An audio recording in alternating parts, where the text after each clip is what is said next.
అందరికీ నమస్కారం. నేను మీ రామారావు, బీసీ బహుజన సంఘం రాష్ట్ర అధ్యక్షుని. ఈరోజు మనం ప్రత్యేకించి వరంగల్ బస్టాండ్ గురించి మాట్లాడుకోవాలి. వరంగల్ బస్టాండు చాలా అద్భుతంగా ఉండేది.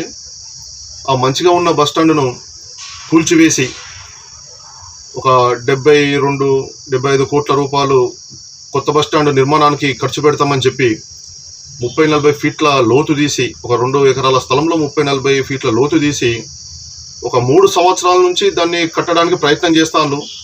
కానీ ఇప్పటి వరకు దాని నిర్మాణం ఏమాత్రం కూడా పూర్తి కాలేదు. కనీసం పునాదులు కూడా పూర్తి కాలేదు. అయితే ప్రత్యేకించి ఈ బస్టాండ్ గురించి ఎందుకు చెప్పుకోవాల్సి వస్తుందంటే, ఈ 3 సంవత్సరాల కాలంలో ఈ 2-3 ఎకరాలలో తీసిన ఇంత పెద్ద గొయ్యి వల్ల దాంట్లో విపరీతమైన నీళ్లు నిండి పక్కకే ఉన్న గోవిందరాజ గుట్టకు ఒక పెద్ద ప్రమాదం ఏర్పడేటట్టున్నది.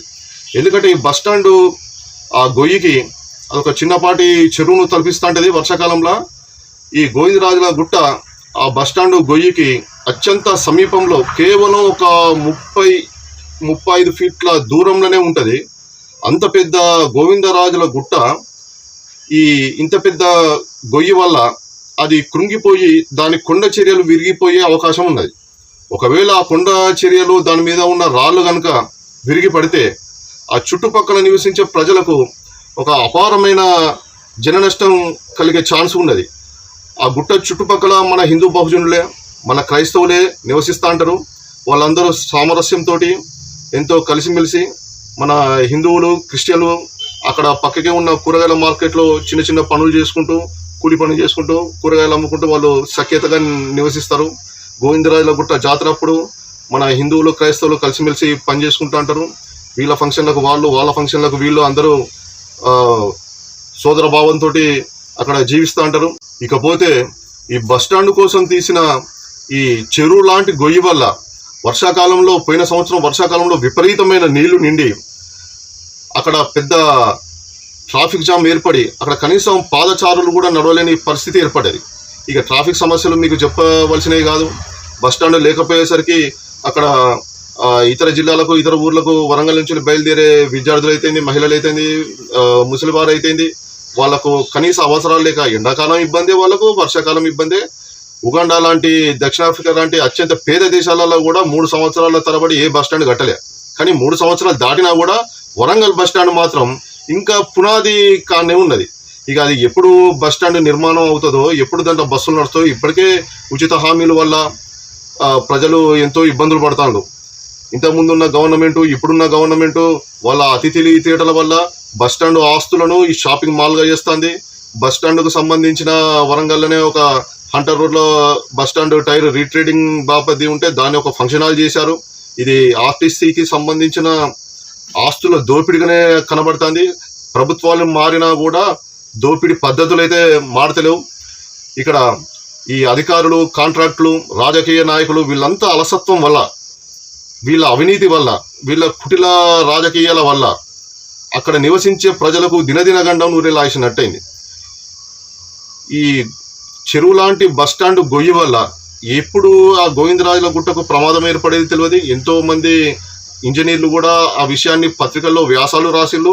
అయినా కూడా ఇక్కడ ఒక దేవాదాయ శాఖ మినిస్టర్ ఉన్నది. పోతే ఇక్కడ ఉన్న ఎమ్మెల్యేలు కానీ, ఎంపీలు కానీ, కార్పొరేటర్ స్థాయి నుంచి మొదలు పెడితే మున్సిపల్ అధికారులు కానీ వీళ్ళందరూ మన బీసీలే. అయినా కూడా వీళ్ళు ఎందుకు చీమ కుట్టనట్టు వ్యవహరిస్తున్నారో ఇప్పటికి కూడా అర్థమైతలేదు. వాళ్ళకు బస్టాండ్ నిర్మాణం ఇష్టం లేదా, లేకపోతే ప్రజలు అవస్థ పడితే పని ఎలక్షన్ రాగానే ఏదో ఒక మాయ చేసో, లేకపోతే ఈ బీసీ, ఎస్సీ, ఎస్టీలకు ఎంతో కొంత ఓటుకింత ఇచ్చేసి మళ్ళీ గెలవచ్చని ఆలోచిస్తున్నారా? అది వాళ్ళ ఆలోచన విధానాన్ని బట్టి ఉంటుంది. ఇప్పటికైనా ఆ గోవిందరాజుల గుట్ట చుట్టుపక్కన ఉండే హిందువులు, క్రైస్తవులు మరియు ఆ బస్టాండ్కు వచ్చే ప్రయాణికులు, ఆ చుట్టుపక్కల నివసించే యువకులు, ముఖ్యంగా విద్యార్థులు రాజకీయ పార్టీలకు అతీతంగా ఒక ఉద్యమం చేపట్టాలి. ఎందుకంటే రాజకీయ పార్టీలు వర్షాకాలంలో అక్కడ పడవలు వేసుకొని, లేకపోతే మన విప్లవ పార్టీలు అక్కడ ధర్నాలు, రాస్తారోకోలు చేసి వాళ్ళ పార్టీ మైలేజ్ను పెంచుకునేందుకే ప్రయత్నం చేస్తాయి తప్ప నిజానికి ప్రజా సమస్యల మీద రాజకీయ పార్టీలకు, అన్ని రాజకీయ పార్టీల నాయకులకు చిత్తశుద్ధి ఉంటే వాళ్ళందరూ ఏకమై బస్టాండ్కు సంబంధించిన కాంట్రాక్టర్ని నిలదీసి, అవసరమైతే ఆయన మీద కోర్టు కేసు లాంటివి వేసి ఆ బస్ స్టాండ్ను వెంటనే నిర్మించే పని చేయించండి. లేకపోతే 3 సంవత్సరాల నుంచి కానీ బస్ స్టాండ్ ఇక అవసరం లేదని దాన్ని వెంటనే దాన్ని ఒక మైదానం లెక్క మట్టి పోసి దాన్ని క్లియర్గా దాన్ని కూడిపోయండి. కనీసం ఇది చేసినా కూడా అక్కడున్న ప్రజలకు ఆ కొండ చర్యలు విరిగి పడతాయన్న భయం ఉండదు. ఎందుకంటే వచ్చేది వర్షాకాలం. పోయినసారి వర్షాకాలంలో ఇంత అధ్వానమైన పరిస్థితి ఏర్పడో చూసాం. దాంట్లో 30 ఫీట్ల నీళ్లు చేరినాయి. అట్లా కూడా ఎంతో బస్టాండ్ నిర్మాణానికి సంబంధించిన వస్తువులకు కూడా లాస్ అయింది. ఇక నుంచి ప్రజా సంపదను, ప్రజలు కట్టిన ట్యాక్సుల సొమ్మును ఈ దుర్వినియోగం చేయకుండా రాజకీయ నాయకులు ఇకనైనా బుద్ధి తెచ్చుకొని తొందరగా బస్టాండ్ నిర్మాణం చేపట్టండి. లేకపోతే ఆ బస్టాండ్ గొయ్యిని పూర్తిగా మూసివేయండి. కాని పక్షంలో మేము బీసీ సంఘాలను, ప్రజా సంఘాలను, అన్ని పార్టీలో ఉన్న రాజకీయ నాయకులను, వివిధ బీసీ ఎస్టీ ప్రముఖులను, మేధావులను కలుపుకొని పెద్ద ఉద్యమం చేస్తాం. ప్రభుత్వానికి వ్యతిరేకంగా చేసే ఈ ఉద్యమం వల్ల వచ్చేసారి ఎలక్షన్లో కాంగ్రెస్ ప్రభుత్వం ఖచ్చితంగా ఓడిపోయే అవకాశం ఉంటుంది. కనుక ఇకనైనా కాంగ్రెస్ నాయకులు మేల్కొని వరంగల్ బస్టాండ్ని వెంటనే నిర్మించండి. లేకపోతే ఆ బస్టాండ్ని పూర్తిగా ఆ గొయ్యిని మూసివేసి దాన్ని ఒక గ్రౌండ్ లాగా చేసేయండి. అట్లా చేసినా కూడా కనీసం ఆ రేకుల తడకలు వేసుకొని ఆ నీడపట్నం ఉండి బస్సుల కోసమన్నా ఎదురు చూస్తారు. స్మార్ట్ సిటీలో వరంగల్ కూడా సెలెక్ట్ అయింది. స్మార్ట్ సిటీ నిధులు ఏమైనాయి? సెంట్రల్ గవర్నమెంట్ నిధులు ఏమైనాయి? స్టేట్ గవర్నమెంట్ నిధులేనాయి? ఈ నిధులను ఎవరు తింటారు? అసలు ఒక బస్టాండ్ను కట్టడానికి కూడా ఇన్ని సంవత్సరాలు, 3 సంవత్సరాల కాలమైనా కూడా కనీసం పునాది కూడా ఫినిష్ కాలే. మేము ఉద్యమం చేస్తాం తొందరలోనే ఈ విషయం మీద. ప్రభుత్వం తన మొండి వైఖరి ఇప్పటికైనా మార్చుకోవాలి. మేము ముఖ్యమంత్రి గారికి కూడా మేము వినతి పత్రాలు పంపించాము. తొందరలోనే మేము ఈ విషయం మీద పెద్ద ఉద్యమం చేస్తాము. అన్ని ప్రజా సంఘాల నాయకులు సిద్ధమై ఉండండి. జై బీసీ, జై హింద్.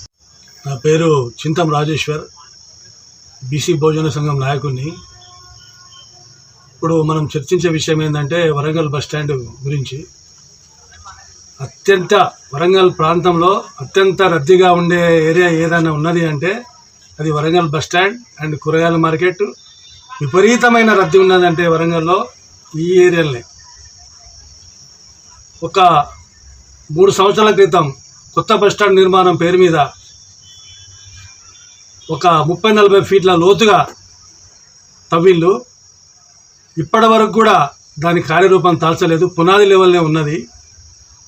దీనివల్ల నష్టం ఏంటంటే పక్కకే గోవిందరాళ్ళగుట్ట ఉన్నది.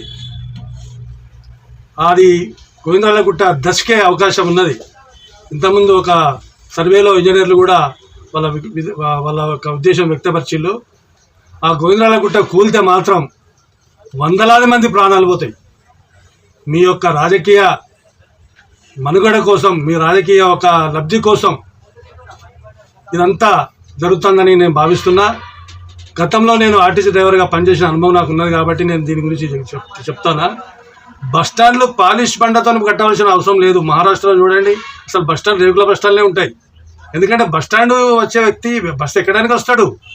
బస్సు సకాలంలో నడిపితే సరిపోతుంది. కానీ బస్టాండును కోట్ల కొద్ది రూపాయలు, 70 కోట్లు 100 కోట్లు పెట్టి కట్టవలసిన అవసరం ఏమున్నది? అసలు ప్రయాణికుడు బస్టాండ్ ఎందుకు వస్తాడు? బస్సు ఎక్కడానికి వస్తాడు.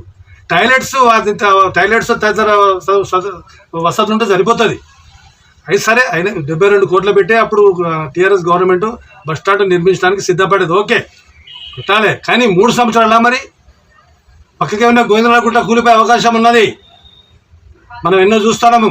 ఇతర రాష్ట్రాలలో కొండ చర్యలు తిరిగి మీద పడి మొత్తం రాష్ట్ర రోగులై రవాణా సౌకర్యం స్పందించి నానా అవస్థలు పడతారు. ఆ పరిస్థితి మనకు వచ్చే అవకాశాలు 100% ఉన్నాయి. కనుక ఒకవేళ కొండ చర్య ఇరిగి పడితే వందలాది కుటుంబాలు, వందలాది మంది చనిపోయే అవకాశం ఉన్నది. కనుక ఇది తక్షణమే యుద్ధ ప్రతిపాదికన ఈ యొక్క ప్రభుత్వం చర్య తీసుకొని యుద్ధ ప్రతిపాదికన బస్టాండ్ త్వరగా నిర్మించి ప్రజల ప్రాణాలు కాపాడవలసిందిగా నేను విజ్ఞప్తి చేస్తున్నా. జై బీసీ, జై హింద్.